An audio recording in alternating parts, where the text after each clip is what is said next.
The day off, Theo. You don't feel good. Theo, what did you get, like 6 hours sleep last night? That's not enough. It's so easy to be great nowadays, my friend, because most people are weak. Most people don't want to go to that extra mile. Most people don't want to find that extra because it sucks. It's miserable. It's lonely.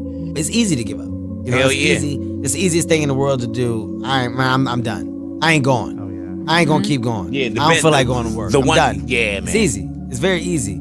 But what's hard is going, yo, yesterday I got nothing from working as hard as I could. Nothing happened from that. I'm gonna do the same thing again today, but I'm gonna try to go harder. That's the hardest thing in the world. To get up every day and give 100% and be in the same position that you were each day, but mentally know that you're trying and trying and trying. That's a real grind. How bad do you want this? If it's as bad as you want to live or breathe or sleep, whatever the hell it may be, I can work with you. But a lot of people, most people don't want it that badly, which is why they always ask the question, man, how did you get to where you are? You know how to do it. You know exactly how to be you or how to be me.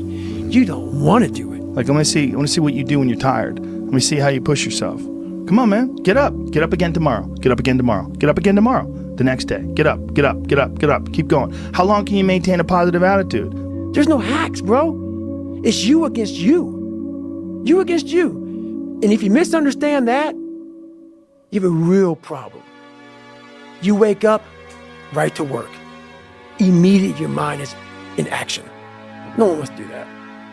No one. And I don't blame them. But don't be mad.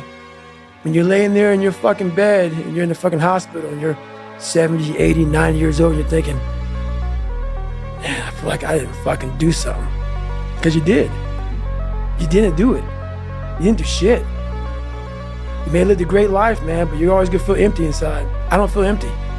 The life you want is on the other side of a few hard conversations, and you're living a life you hate because you're too afraid to have them. I think about that a lot. Hard times create hard men. Hard men create soft times. Soft times create soft men. Soft men create hard times. We are now around soft men in hard times. There's a moment when every boy realizes no one's coming to save him. And that's when he becomes a man. And some boys never get there and stay children forever. You should be a monster. He said you should be a monster, you should be ruthlessly ambitious, and then learn how to control it. And it's that old expression, it's better to be a warrior in a garden than a gardener in a war. Don't care how good you are in anything, you don't have discipline, you ain't nobody. Right. You're nothing without discipline, because you give up under the slightest struggle without discipline. 100%. Tell me discipline is doing what you hate to do, but do it like you love it. Doing what you hate to do, but do it like you love it. That is a great quote. I'm gonna have setbacks, I know. But if I'm feeling bad, that doesn't mean I'm doing bad. That doesn't mean I am bad. That doesn't mean that I can't still take some action. Because yeah, nothing changes and nothing changes, man. It's time to get back to work. Stop hearing yourself talk. Get off the podcast. Don't be on social media too much. Cut out all the fucking noise. Get back to the fucking mental lab. I'd say one of the strongest mental frames that has got me through my hardest times is thinking this will be the story that I will one day tell. And that means the harder it is, the bigger the dragon, the more epic the story, and by consequence, the more epic the hero. The fear is never reaching your potential. That's it. That always falling short, always quitting before you're done, always procrastinating, always not doing the right thing. And then one day you're an old man. Yep. And you look back and go, God, I could have been great. Yep. I could have been great. It's time to stay focused. It's time to decide, fuck clubs, fuck partying, fuck trying to fit in and socialize, rub elbows with everybody so people can stop calling you weird. Why are you so antisocial? Because I'm trying to get it. Why are you staying on the basketball court so much? Because I'm trying to get it. Why are you out there practicing in the hot sun when ain't nobody else out there? Because I'm trying to get it. Why are you not clubbing like every time I text you and invite you to go do something fun and cool, you always studying? because I'm trying to get it. Let me tell you something, homie. These women ain't going nowhere. These clubs, these parties, all this shit ain't going nowhere. The more weird you are is a reflection of how committed you are to focusing on your shit, molding and shaping and developing your ideas and your craft so that when it's time for you to make your rounds, you gon' fly. People only root for people who don't need it. Like the amount of times when I was on my lonely path where I was too different from the friends that I had, but not successful enough to be friends with the people that I wanted to be friends with. That's when you want people to root for you. That's when you want people to support you. Once you've already won, people are like, he's amazing, he's so good. But like, that's the time when you need it the least. And so you always have to be the person who roots for you before everyone else does. And it's usually a single clap in the auditorium for a very long period of time. It is a slow clap that's just you rooting for you.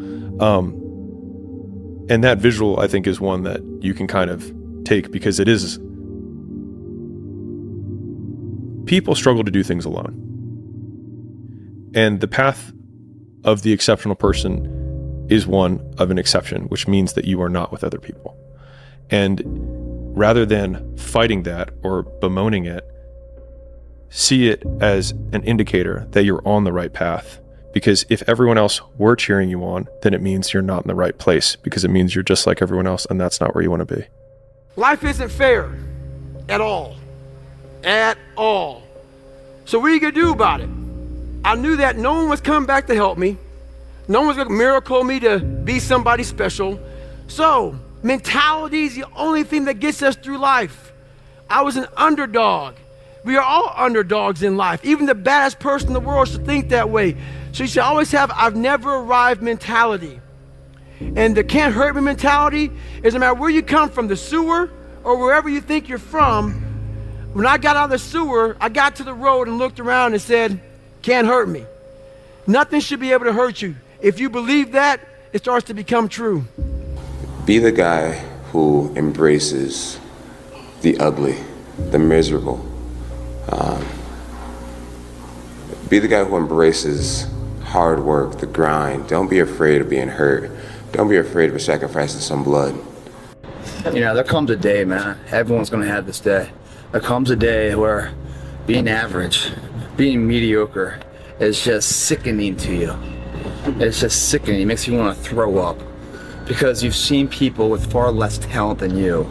As you're growing up with them, their childhood buddies, whatever else, they didn't have what you had. Yet now they're fucking to become something that you haven't. There comes that day. It's either when you're young, you know, and it strikes you on the baseball field because you're sick of striking out. Or it's when you get fired from your 5th job, you know, and your wife and kids are on your ass because you don't know how to support them anymore. There comes a fucking day where push comes to shove. Where being mediocre, being like average and shit just fucking burns and sucks so much. You can't deal with it one more day. And you get off your fucking ass. And you create something that's always been there. It's always been inside of you trying to come out. But you've never wanted to unwrap it because it's too much fucking pain and commitment. I'm a big fan of power follows the blame finger. So like wherever you point the blame finger is where the power follows. And so it's like if you point it at the government has the power. If you point it at your spouse and say like it's their fault that I'm not in shape, it's their fault, they never let me do anything, it's like, well, you're giving them all the power. And so it's like until you're like it's my fault, it also becomes my responsibility.